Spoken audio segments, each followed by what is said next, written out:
पाषाण काल, पत्थर यानी प्रस्तर।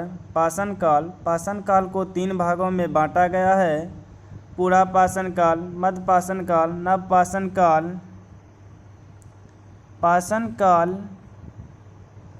पाषाण काल आदि मानव ने सर्वप्रथम जिस पदार्थ से निर्मित उपकरण एवं औजार का प्रयोग किया उसे पाषाण काल कहते हैं। वह पाषाण से निर्मित था, अतः उस काल को पाषाण काल के नाम से जाना गया।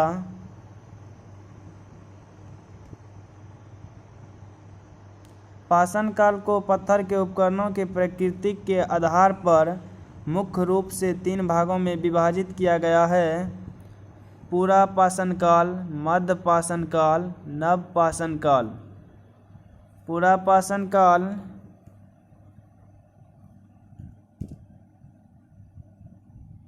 जिस काल में मानव ने बड़े पत्थर के औजार का प्रयोग किया उस काल को पूरा पाषाण काल के नाम से जाना गया।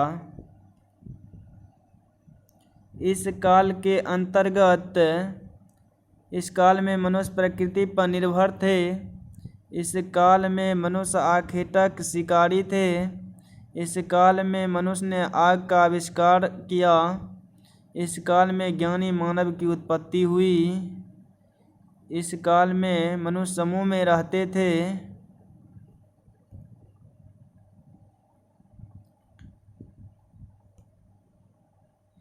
मध्य पाषाण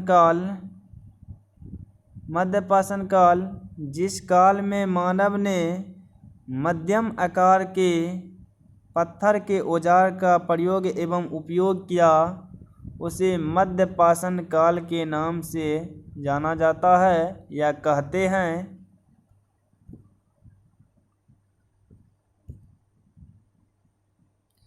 इस काल में मानव ने प्रकृति पर निर्भर थे। इस काल में मानव आखेटक के साथ साथ खाद्य संग्राहक हो गए। इस काल में मानव सामूहिक निर्भरता में कमी आई। नव पाषाण काल जिस काल में मानव ने छोटे पत्थर के औजार का प्रयोग किया या टंकित आकार के पत्थर का प्रयोग किया उसे नव पाषाण काल के नाम से जाना जाता है। इस काल के अंतर्गत कृषि की शुरुआत हुई। इस काल में मनुष्य खाद्य संग्राहक के साथ साथ खाद्य उत्पादक हो गए।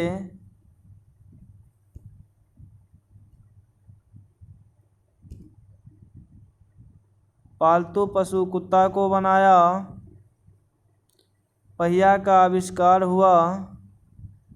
चाक का आविष्कार हुआ। अस्थायी जीवन, बस्ती निर्माण, कुम्भकारी चाक निर्मित मिट्टी के बर्तन, वस्त्रों की जगह जानवरों के खाल का प्रयोग, कृषि के लिए अपनाई गई सबसे प्राचीनतम फसल जौ तथा गेहूं थी। ताम्र पाषाण काल जिस काल में तांबा का प्रयोग हुआ उसे ताम्र पाषाण काल के नाम से जाना जाता है। इस काल के अंतर्गत आदि मानव ने सर्वप्रथम जिस धातु का प्रयोग किया वह तांबा था तथा उसके द्वारा बनाया जाने वाला औजार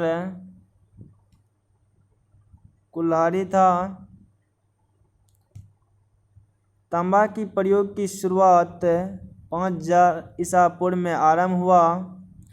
मानव ने सबसे पहले तांबा धातु का प्रयोग किया, फिर उसने तांबा एवं टीन को मिलाकर कांसा बनाना सीखा।